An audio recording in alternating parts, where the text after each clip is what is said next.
მადლობა რომ ინტერვიუზე დამთანხმდი და სანამ კითხვებს დაგისვამდე, ვინ არის რა ქვია და შენს ოჯახში კატა, შენთან კატა როგორ მოვიდა? ჩემთან რა ურთიერთ.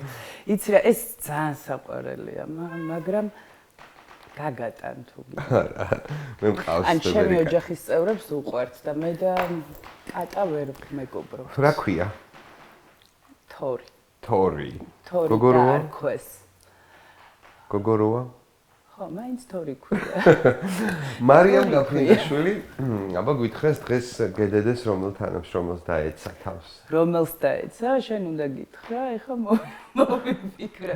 ანუ სხვა შორის რამდენიმეს ერთად. იცი რომ ბაზაზეც აღმოჩნდი შემთხვევით? მე მიყვარს შენი რეპორტაჟები. მადლობა. გამომსახველობითია, შინაარსი აქვს და კითხვები არის ისეთი, როგორიც რიგით ადამიანს სადღაც დუშეთში ჭიათურაში ტელევიზორთან ჯდომს და აინტერესებდა და დასვამდა. შენ თვითონ ძალიან არ ნერვიულობ ხოლმე, არ ნადგურდები, როცა აი მაგალითად თუნდაც ძალოვანი უწყება ეს ინსტიტუტი რაღაცნაირად კნინდება, იმიტომ რომ მე ძალიან დიდ პატივს ვცემ დღემდე ბევრ იქ მომუშავე ადამიანს და რაღაცნაირად ძალიან ბრაზდები ხოლმე. ის შინაგანად ძალიან მიმსხრევი, როცა ესე უფასურდება მათი შრომა. კი, ზუსტად ამას ვამბობ, დამამცირებელია და ჩემ მართლა გეუბნები რა, ვიღაცა ვინც უყურებს ჩემს რეპორტაჟს, შენს რეპორტაჟს, ალბათ ფიქრობს, რომ ვაიმე, ახ ჟურნალისტებს რაღაც თემა რეალურად ასე არ არის, ხო?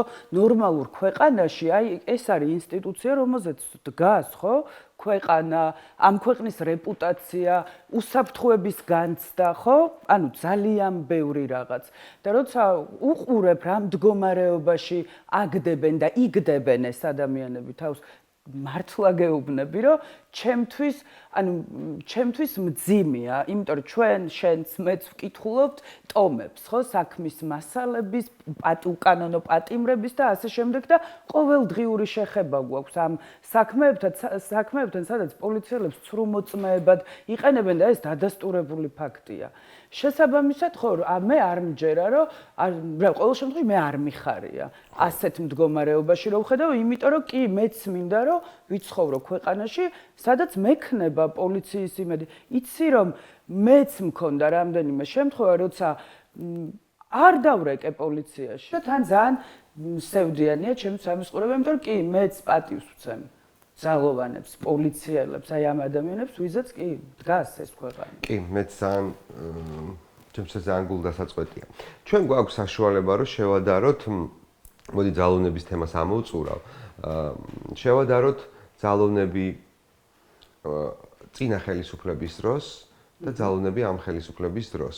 ნუ ძალოვნებს მედიას ხელისუფლებები ზოგადად იყენებენ ხოლმე იმისთვის, რომ ფონს გავიდნენ და ეს არ ახალია. აი ესეთი შეძღვებული რაღაცნაირად ცალსახად პარტიის კუთვნილებად ქცეული ინსტიტუტები და ნუ აქაც უნდა ვიკითხო მათ შორის სასამართლოს, იმიტომ რომ ძალიან ბევრი დღე და ბევრი ღამე მე და შენ და არა მხოლოდ მე და შენ ჟურნალისტებს, ვინც სასამართლო და კრიმინალურ ამბებს ვაშუქებდით და ვაშუქებთ, ბევრი სხდომა გაგვიტარებია სასამართლო დარბაზებში, ბევრი ღამეც გაგვითენებია და ეხლა რომ უყურებ მე ამ პროცესებს, მაგალითად, აი მახსენდება სააკაშვილის ხელისუფლების დროინდელი ერთი პროცესი, თუ გახსოვს კურიერში ეგრე დავარქვით შოკოლადის პროცესი. პატარა ბავშვი რო იყო დაკავებული შოკოლადის ქურდობისთვის და რაღაც ეგეთი.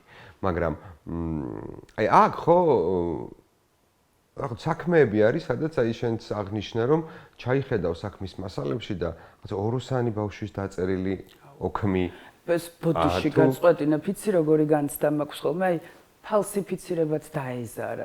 მინდა ხოლმე რომ დავწერო ტექსტში, რომ დაეზარა, გაყალბება, დაეზარა, ფალსიფიცირება. ანუ ცუდ რამეს მართლა ეგ განცდა მაქვს.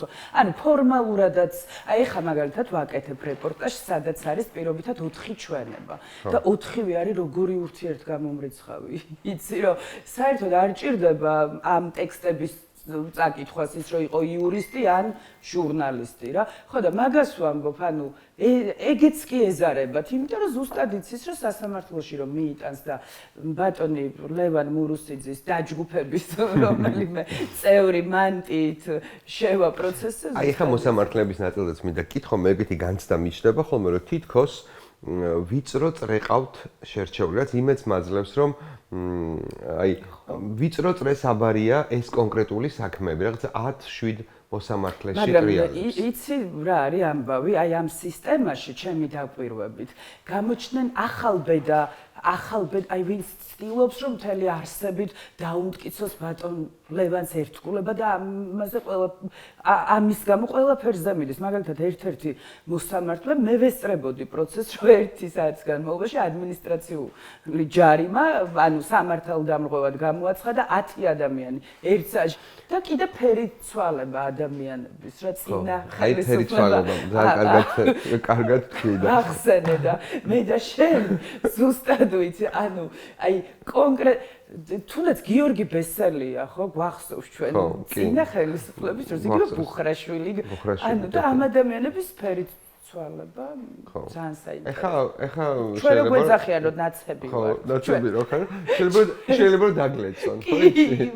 არა და ოღონდ თვითონ რომ იყო იმ ხელისუფლების საყვარელი პოლიციელი, და ფავორიტი ყოველ 3 პოლიციელი. საათზე ბრიფინგი რო ქონდათ, გახსოვს, ყოველ 3 საათზე ბრიფინგი რო უნდა ქონდათ და უსვოთ ჯერ გრიგოლი ატარებდა, მე გრიგოლი სადღაც გადავიდა, ბუხრაშვილმა ჩაანაცვლა და ასე შემდეგ. და ეხლა ორივე გვეძახის ჩვენ ვართ რადიკალი, უსამშობლო, ნაციონალი, მიშასმონა. პოლიცია ასეთი პოლიტიკური, ცალსახად აი პოლიტიკური, ანუ მათი განცხადებებიც პოლიტიკურია თითქოს აი მე პირდაპირ გეტყვი რა პოლიცია იცი რა ჩვენ გვინახავს წინა ხელისუფლები, ანუ გვინახავს პოლიციის მიერ ჩადენილი არაერთი უკანონობა, მაგრამ ჩემი დაკვირვებით იცი რა არის? ანუ ადრე აი კამერის მიღმა რომ ცდილობს პოლიციელი რაღაც ჩაიდინოს და ვერ დაინახოს, ან ვერ გადაიღოს ოპერატორმა და ეხა იცი რა ტენდენცია. აქ არის დემონსტრირება, რომ მე პოლიციელი ვარ და რასაც მინდა ვიზამ და ანუ დაუსჯელობის გარანტია აქვთ მათ. თუ ჩვენ უსამშობლოებს და რადიკალებს ისინი მოგვექცევიან სუდად, ისინი არ დაისჯებიან ქაშიკ. საპროტესტო ბევრი აქციაც გაგვიშუქებია მათ შორის. პოლიცია ყოფილა ხშირ შემთხვევაში ძალადობრივი, მაგრამ მე ვფიქრობ არა ეგეთი ბრუტალური. ელოდებოდი 28 ნოემბერს, როდესაც დაშლა დარბევები დაიწყო, რომ ესეთი რაღაცნაირი ღვარცოფივით დაუნდობელი იქნებოდა ეროვნული პოლიცია ყველას მიმართ, მათ შორის მედიის მიმართ. არა თუ ველოდი არც კი წარმომედგინა. მართლა, იმიტომ რომ შენ თქვი რომ მართლა ამ ქვეყანაში რაღაცნაირად მე ისე გამიმართლა და შენც რომ ყოველთვის როდესაც არის პროტესტი და ეპიცენტრი სადაც არის ყოველთვის რაღაცნაირად გაგვიმართლა და სულ იქ ვართ და ხვდებით ხო ერთმანეთს ადრე ერთი მიკროფონით ეხა მაგრამ ხვდებით და მართლა არასდროს არ მინახავს მსგავსი გავეშებული ადამიანები მართლა არასდროს არ მინახავს. ანუ რაღაც მომენტში, აი რაღაცა რამდენიმე წამი მქონდა, ვიდექი და ანუ მიკროფონი გამოვხდა და ვუყურებდი, იცი ამ ყველაფერს, სადღაც ცოტა ოდნა მართლა. მქონდა ეგ, იმიტომ რომ მე ვერ გავიგე საერთოდ იქ, ანუ არ მჯეროდა რომ ისინი იყვნენ სამართალდამცველები რა. ეს ჩემ შეჭმას აპირებს მე მგონი. სავარაუდოდ. ხო, წაიყვე. არა, იყას. მოეწონა შენ. მარიამ, მოკლედ, ჩვენ აქამდეც ვიცნობდით ზვიად ხარაზიშვილს, იგივე ხარებას. ბატონ ზვიადს. ბატონ ზვიადს, კი ბატონი. მაგრამ ბოლო პერიოდში, როდესაც ძალოვნებმა მათი ბრუტალურობა გამოაჩინეს, თავად ამ კაცის სისასტიკეც გამოჩნდა, ხო? თუნდაც აი აღმაშენების გამზირზე მანქანის მამაღალი საყვირიდან რო ყვირის ხო ეს რუსულ ჩორნი ბუმერს რომ უსმენს ბატონის ზვიადის ხოჩერს რუსული ესტრადა ძალიან უყვარს სავარაუდოდ ბატონ ზვიადს რუსეთის შინაგან საქმეთა სამინისტროს ყავს თავისი პიარი ალბათ და ეს პიარი ცდილობს ზვიადის რომანტიზებას და ნუ მაგალითად სხვადასხვა სოციალურ ქსელში შეხვდება ზვიადი თორი, ზვიადი გმირი, ზვიადი მოდის, ზვიადი შავი სათვალე უკეთია, ზვიადი შავი პიჯაკი აცვია და რაღაცნაირად შენი და მისი ინტერვიუს ფრაგმენტები ძალოვანი უწყება იყენებს და რაღაცნაირად გაჩნდა ერთგვარი ზვიადის მიმდევართა აი მანდ მარიამი და ზვიადი. მარიამი და ზვიადი. ნახე. სხვათა შორის იცი რას მივხვდი? რას? ძალიან მოწონს. აი ეს გიშტება რა, რომ ეს მოდის დგება. ანუ მოწონს რომ ეს ჟურნალისტები ესე ჯგუფურად ჟურნალისტები თუ მარიამი? არა, მგონი ჟურნალისტები, მგონი მოსწონს ბატონ ზვიადს. მეც ვნახე ეს რაღაცა ვიდეოები და მე საერთოდ მგონია რომ ბატონი ზვიადი TikTok-ერის სპეცრაზმის შეფია და თვითონაც სკროლავს რა და ძალიან მოსწონს ეს ყველაფერი რა სავარაუდოდ და ხო ნუ ვიღაცა ტროლი ბოტი პროპაგანდა ესე მუშაობს რომ ზვიადი კაი ტიპია რომელსაც მარიამი დასდევს. რა თქმა უნდა კიდევ დავედევნები აუცილებლად 100 და ბევრ კითხვას დავუსვამ, იმიტომ რომ ის არის სპეცრაზმის შეფია. შენც გახდი ძალადობის მსხვერპლი საპროტესტო აქციის გაშუქების დროს, გვეტყვი უფრო მეც რა მოხდა? მანდ ჰქონდა ფიზიკურ ძალადობას ადგილი შენს მიმართ? არ ჰქონდა. ფიზიკურ ძალადობას ნამდვილად არ ჰქონდა ადგილი, მაგრამ მე დღემდე არ ვიცი. სხვათა შორის ძალიან საინტერესოა, რომ პარლამენტის მთელი პერიმეტრი არის სათვალთვალო კამერებით აღჭურვილი, ოღონდ ისე აი მობილური რომ გიჭირავს და შეყვარებულს რომ ემესიჯებო და წაიკითხავს იქედან ვიღაც. ანუ აი ესეთი გარჩევადობა აქვს ამ კამერებს იცი ალბათ. და შესაბამისად მე დღემდე არ ვიცი ვინ ისროლა ეს მძიმე საგანი, რომლის გამოც 7 ნაკერი მქონდა თავზე და მქონდა ტვინის შერყევა. კარლო კაციტაძის უწყებებს ხოჭს არ მინდოდა მისვლა, იმიტომ რომ დრო უნდა დამეკარგეს. ეს კარლო კაციტაძეს ვიცნობდით მე და შენ ბავშვობაში. როცა კარლო კაციტაძე მუშაობდა მუშაობას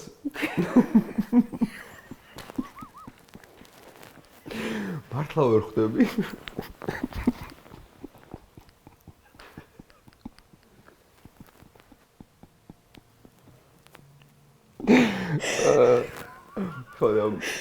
ანუ როდესაც ბატონი კარლო იწყებდა კარიერულ წინსვლას, ხო შორის მგონი ჩვენი დამსახურებაც არის.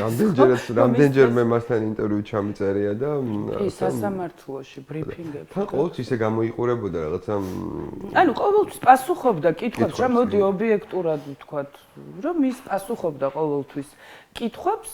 იყო პროკურორი, რომელთანაც კომუნიკაცია ყოველთვის შეიძლებოდა, ან როდესაც რეპორტაჟს ვამზადებდით და უცებ გახდა ბატონი კარლო, არ ვიცი, ანუ მსგავსი უფუნქციო უწყება, ანუ მათი მოვალეობა ხო არის, რომ ჟურნალისტებისაც პოლიცია, ანუ ჩვენ ვერ გავიხსენებთ, აი ამ პერიოდში, როცა მართლა ნახევარი საქართველო დალეწა სპეცრაზმა და ჩვენ ვკითხულობთ ამ საქმეებს, მაგრამ ბატონი კარლოც კითხულობს, მაგრამ ვერაფრით ვერ ბედავს, რომ ვინმე დაიბაროს გამოკითხვაზე. მოდი პარალელებით ვისაუბროთ, ხოლმე სასწორის ორი პინა გვაქვს, ხო, ძველი და ახალი ჩვენ ორ მთავრობას ასე ვთქვათ, მოვესწარით.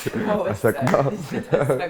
ხო და ჟურნალისტების მიმართ კეთილგანწყობილი მთავრობები არ ყოფილან და არც გვინდა ცხადია. მაგრამ ასეთი ველურიც და ასეთი საშიშიც ჟურნალისტების მიმართ არასდროს ყოფილა არც ქართული ოცნება საწყის ეტაპზე, ვიდრე ბოლო აი რატი წვერავას ცემიდან რო ავითვალოთ თქვათ, ხო? მანდიდან იწყება 5 ივლისიდან იწყება განსაკუთრებულად ეს და ჩანს ცხადად. და მზია ამაღლობელი ციხეში გურამ როგავას სიკვდილს გადარჩენილი ძალიან ბევრი ნაცემი ჟურნალისტი სხვადასხვა საპროტესტო აქციაზე და ნუ გიორგი შეწირულის ნეკნებზე ხტუნაობა იყო კიდე საერთოდ ჯოჯოხეთური და წარმოუდგენელი თუ ეს დაგვემართებოდა და ეს თუ შერჩებოდა ადამიანებს, მაგრამ ეს ასე იყო დაგეგმილი, რომ ასე ექნათ და ასეც გააკეთეს. მაგრამ აი ამ ფონზე როგორ გამოიყურებიან ადამიანები ჩვენი ძველი სამეგობრო წრიდან, რომლებსაც მე ვერ დავარქმევდი კოლეგებს, ადამიანების სახელისუფლებო მედიაში. იმიტომ რომ მოგვიანებით კითხავთ ჩვენ როგორ გვიმუშავია კურიერში, როდესაც მას ხელისუფლება ეჯდა. კი ბატონო. იცი რა არის?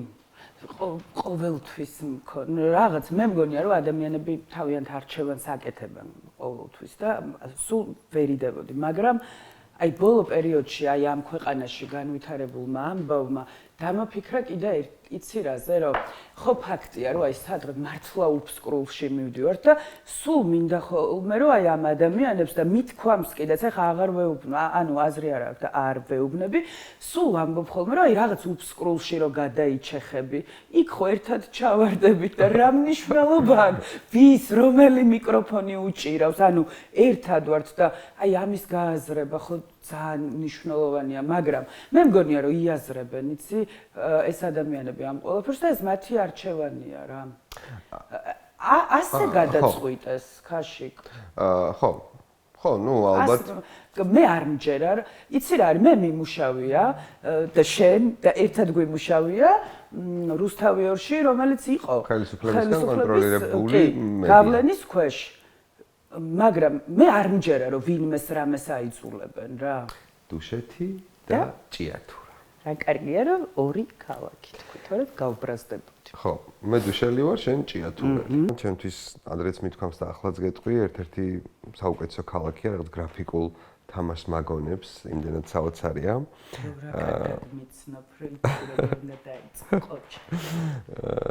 რა არის შენთვის ახლა ჭიათურა, ზოგადად ჭიათურა? მარიამის რა ნაწილი არის ჭიათურა? იცი რა, ეხლა ჩემთვის ცოტა სევდიანია რა. იცი რაები? რომ ჩავდივარ რაღაცა აღმართი ჩემს სახლთან, რომელიც ჩემს ბავშვობაში იყო ყველაზე დიდი. აი მეზობელთან რომ მიშვებდნენ რაღაცაზე, აი ამ აღმართის ავლა იყო ჩემთვის რაღაც. ანუ დაპატარავდა რაღაცები რა. ეხა ჩამოვედი რამდენიმე დღე, ხშირად სულ ჩავდივარ, როგორც კი 2 დღე მაქვს გავრბივარ, იმიტომ რომ გიჟდები. ყველაზე ბედნიერი ვარ. არ არსებობს ამ ქვეყანაში არც ერთი და არც სხვა ქვეყნებში არც ერთი ქალაქი, არც ერთი მეგაპოლისი, არც ერთი არსად არც ერთი შენობა, არაფერი არ არსებობს, ყველაზე მეტად მიყვარს. ჩემი სახლი ჭიათურაში, ჩემი ოთახი და ჭიათურა. ქალაქი, სადაც მე გავიზარდე და ჩემი ცხოვრების ყველაზე კარგი დრო გავიარე რა. და დღეს რო ჩავდივარ, ცოტა სევდიანია, იმიტომ რომ ხვდები რომ მე ძალიან გავიზარდე და იცი რა სევდიანია? რამდენიმე დღის წინ ვიყავი და მივხვდი რომ ქალაქში დავდიოდი ღამე და მივხვდი რომ უკიდურესად სევდიანია და ცოტა შემეშინდა. ადამიანები ვინც იქ დატოვე? ხო. იცი როგორი ძვირფასები არიან და ხშირად როდესაც ჩვენ ჟურნალისტები, შენც და მეც რაღაცა ყოველთვის გავართ ხოლმე რაღაცა დილემის წინაშე, რომ იცი რა რაღაცა უნდა გადააბიჯო ან არ უნდა, ანუ რაღაც უნდა გაიარო სადღაც სწორად რა და მე მართლა გულწრფელად გეუბნებით ძალიან ხშირად გამხსენებია იმ პირობითად ჩემი რომელიღაც მეზობელი რომელიც მე ძალიან მიყვარს და მიცნობს მთელი ცხოვრება ირო ჩავალ ვერ შევხედავ ან ის უყურს ვიცი რომ უყურებს ჩემს სიუჟეტს ადგილი სადაც რეპორტაჟს არ მოამზადებ შენი ქალაქია? არა, არასდროს არ მოვამზადებ, არასდროს. მე არასდროს არ მოვამზადებ რეპორტაჟს დუშეთში და მაგიტომ მე მოვამზადებ შენს ქალაქში. ხო, მახსოვს. არა, არც მე მithumetes ცუდ რეპორტაჟს მე ჭიათურაში არ გადავიღე. მისმენს ახლა ჩემი ხელმძღვანელი, ანუ არასდროს. ცუდს არასდროს ერთადერთი ადგილი ალბათ ჭიათურა არის. არც არც კარს დუშეთში ვერ ვიმუშავებ ჟურნალისტად. ვერც მე ვერ ვიმუშავებ და მithumetes ცუდ რეპორტაჟს და მithumetes ხო ნეგატიური თუ არის რეპორტაჟის შინაარსი ცხადია. როდესაც პირველად ნიუსრუმში შეხვედი და მე როგორ მეშინდა. ვერც კი წარმოიდგე. იმით გინდა მოგიყვე? ცხადია. მე ჭიათურიდან მოვხვდი თეატრალურ უნივერსიტეტში ჩავაბარე და პირველ კურსზე წარმოიდგინე მოვხვდი მონსტრების კორპორაციაში. ოღონდ გიჟდა ძალიან მიყვარს და იცი რა მჭირდა მახსოვს, როდესაც სტაჟიორი მეორე დღეს უნდა წავიდე და სახლში ვარ და მთელი ღამე აი დავდივარ ოთახებში, ვერ ვიძინებ, მე არ ვაძინებ ოჯახს, არავის და მეორე დღეს უნდა მივიდე რუსთავიორში. მიკროფონი არ მქონდა, თეატრალურში არ მქონდა ჩვენ მიკროფონი. ან ლაივში არ მქონდა მიკროფონი. ჭიათურაში სად უნახავდი მიკროფონს. ანუ არასდროს და აი გადაღებაზე წავედი, აი საერთოდ რა არის. ანუ აი სტრუქტურა ჩემს ანუ სრულ წარმოიდგინა რა, არაფერი არ ვიცი საერთოდ. და ჟურნალისტიკას უნივერსიტეტში ვერ ისწავლე, თან პირველ კურსზე ვარ, არ დაგავიწყდი. და შემოვედი ნიუსრუმში მე-17 სართულზე, როგორ მახსოვს, როგორ მიყვარდა და ვხედავ ვარსკვლავებს. ანუ სკამიც არ იყო, სადაც რამდენიმე მოვედით ერთად რა, ბევრნი. და ეს კურიერის ჟურნალისტები, შენ ვის იყავი, უკვე ჩართვაზე იდექი. ხო, იწყებდი. ხო, ახალი რეპორტიორი ვიყავი მეც. კი, შენც ახალი რეპორტიორი იყავ, ეს თამარ ბაღაშვილი, აი მთელი კურიერის სტარები რა, ვარსკვლავები და ანუ ესე დავდიოდით. სამზარეულოში შესვლაც კი მრცხვენოდა, იცი? პასუხისმგებლობა იყო. ხო, უდიდესი. უდიდესი არა, მიკროფონი. მიკროფონი. გახსოვს ეგ ეპიზოდი 2012 წელს, როდესაც მე და შენ აქციაზე. როდესაც ქართული ოცნება მოვიდა და დიდი საპროტესტო ალღა იყო ქალაქში, ციხის კადრები რო გავრცელდა და აქცია და კურიერში იკითხეს რომ იმიტომ რომ სასიში იყო ხო ვიღაცები ვიღაცებს შესაძლოა ფიზიკური ანგარიშწორების სურვილი გასჩენოდათ, იმიტომ რომ ხელისუფლებაზე გაბრაზებულმა მოქალაქემ ვის უნდა მოაჭამოს თავი ქუჩაში, ისინი არ დადიან და რეპორტიორები, რომლებიც რაღაცა და ეხა მიკვირს ხოლმე იმედს რომ უკვირს რომ დაუშვათ დროშას რო უფრიალებენ მის კამერის წინ და შუათითებს რო უჩვენებენ მომიტინგეები, ეს თურმე რაღაცა პრობლემა არა და ნუ რა უნდა ქნას. კი ბატონო.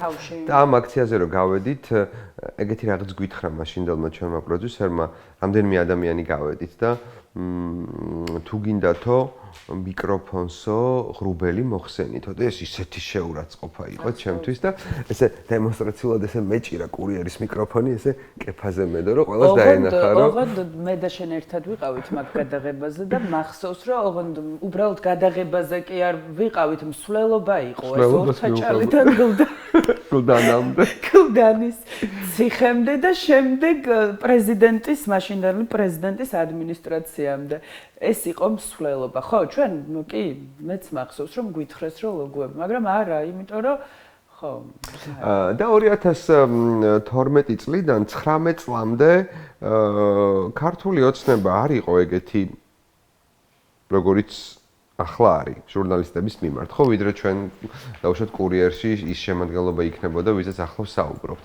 და 2019 წლის შემდეგ, როდესაც რაღაცნაირად სრულად დაიმორჩილებს ნიუსრუმებს, შემდეგ უფრო ხდება ეგეთი ველური, როგორიც ახლა არის. დღევანდელი გადმოსახედიდან კურიერი. იმიტომ რომ მე სულ მეგონა რომ, ჯერთ მეგონა რომ სხვა მიკროფონით ვერ ვიმუშავებდი. მე მეგონა რომ ყურში კურიერის მუსიკის გარდა სხვა მუსიკას თუ გავიგებდი, ჩართვაზე ლაპარაკს ვერ დავიწყებდი, ეს შეგრძნებები შენც გექნებოდა, მაგრამ დღეს არც კი შემიძლია რომ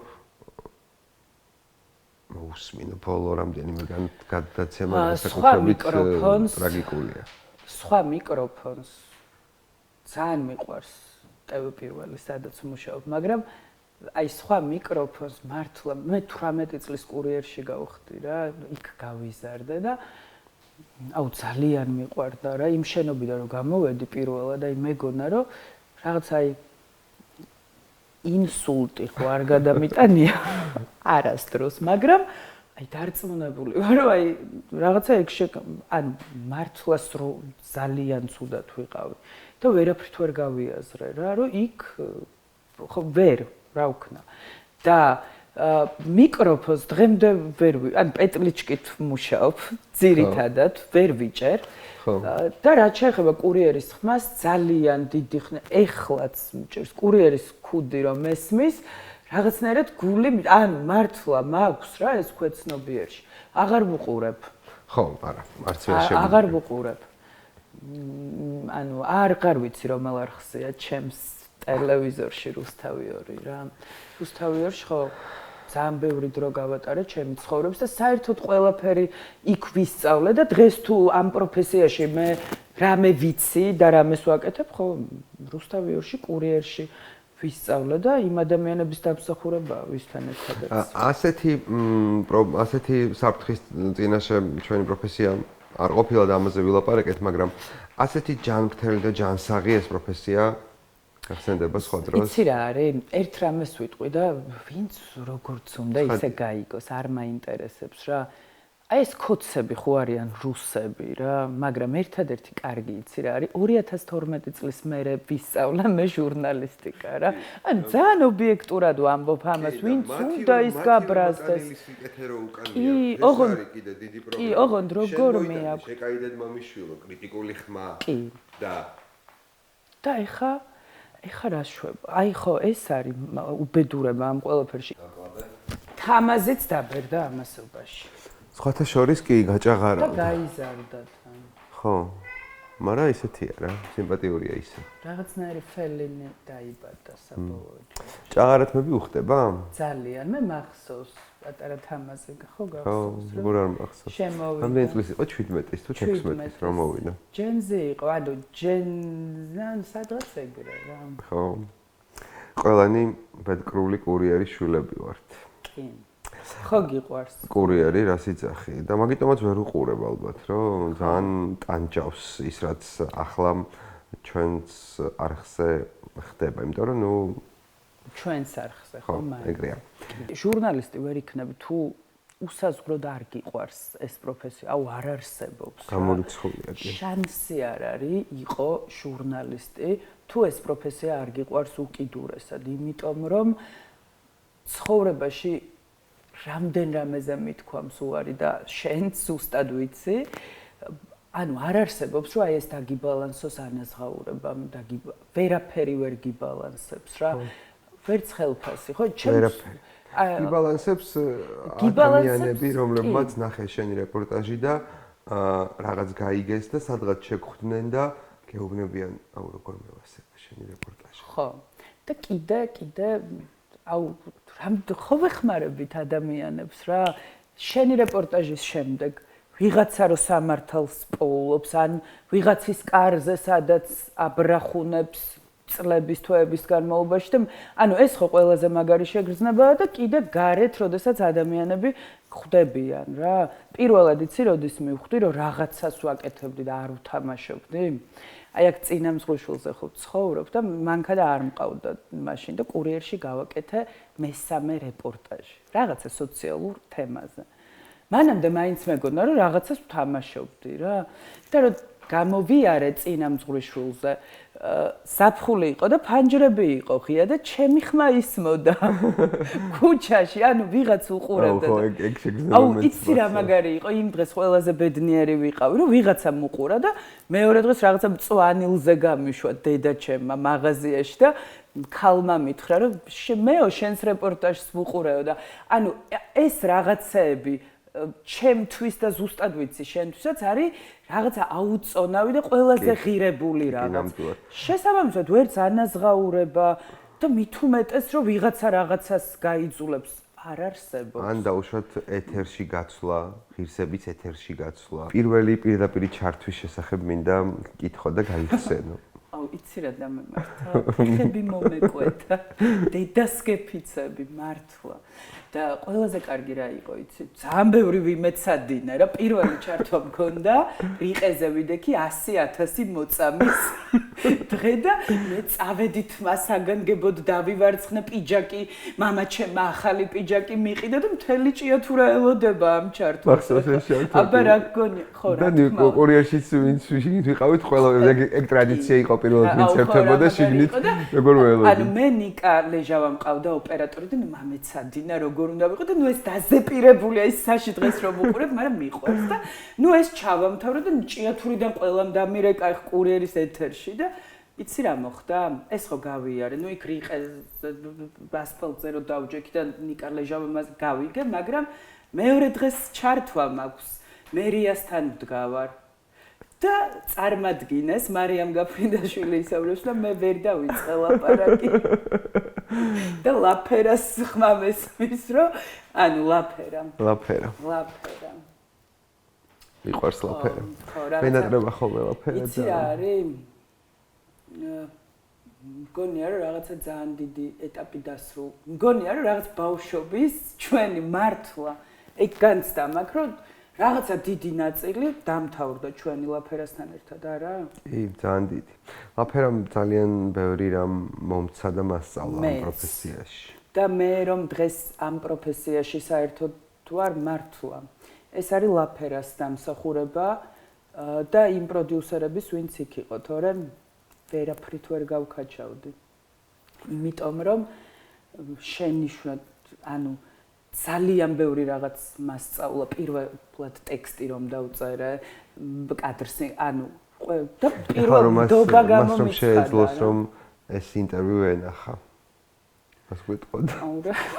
შესაძლოა, ხო, არ ვიცი, ქაში გეტყოდა, რომ ალბათ კიდე გაგიშდი. ისევ გაგიშდი. ხო, ლაფერა არის. ძალიან მტკივნეულია, მართლა. ძალიან დიდი რაღაც წაიღო. ძალიან დიდი და თან ჩემთვის კანონზომიერად თუ ყველაფერი აწი კანონზომიერად მოხდება, უკვე უნდა წავიდეთ არის, მაგრამ ჯერ მაინც ადრეა, მაგრამ პირველი მეგობარია, ვინც ხო მომიკვდა. აუ არა, ძალიან მძიმე ამბავია და მართლა პირველი ადამიანი იყო აი ამ რაღაცა დიდი მონსტრების კორპორაციაში, ვინც რაღაცნაირად უპირობონდობა გამომიცხადა, იცი? მე რომელმაც არაფერი არ ვიცოდი საერთოდ. მეც ახლა კრიმინალური ამბები, ასე ვთქვათ, ერთ-ერთი ნიშა ამკიდა, რომ კრიმინალური ამბები. და იცი როგორ მახსოვს, თავიდან ტექსტებს რო წერდი, სიუჟეტებს სულ მეშინოდა, რომ ეხლა ლაფერასთან გახსოვს იქ რო ვიდექით ხოლმე კურიერში ტექსტების რიგში, რომ წაიკითხავ და რას მეთქავ. რო კითხულობ და რო ვერ იგებდი რას ეკითხულობ. ლაფერე ელაპარაკებო და ის ტექსტს კითხულობ. გახსოვს სამზარეულოში პერიოდულად ხო გვეჭხუბებოდა მე და ძალიან. ხო, ლაფერა არის ამ პროფესიის ძალიან დიდი დანაკარგი და ჩვენთვის მით უმეტეს, იმიტომ რომ აი ეს წლები რაც იყო საუკეთესო ჩვენს პროფესიაში, მასთან ერთად გავიარეთ ჩვენ. და ანუ ქართული ჟურნალისტიკისთვისაც, ტელეჟურნალისტიკისთვისაც მან ძალიან მაღალი სტანდარტები შექმნა. კი. მე მგონი რომ სევდიანია ეს თემა, მაგრამ ამ თემით ჩვენი ინტერვიუც დავასრულოთ. მივედით. კი. დასასრულამდე, მაგრამ სანამ დავასრულებ, ჩვენთვის მაქვს საჩუქარი. რა? რა არის? რა შეიძლება იყოს? ვინც ჯერ თაზოს ვაჩვენ. თაზო გაიხსენე ყველა ჩვენი გადაღება ქარში წვიმაში და მითხარი რა არის სანამ მაჩვენე. არ მეტყვი? გადაგიბი რა?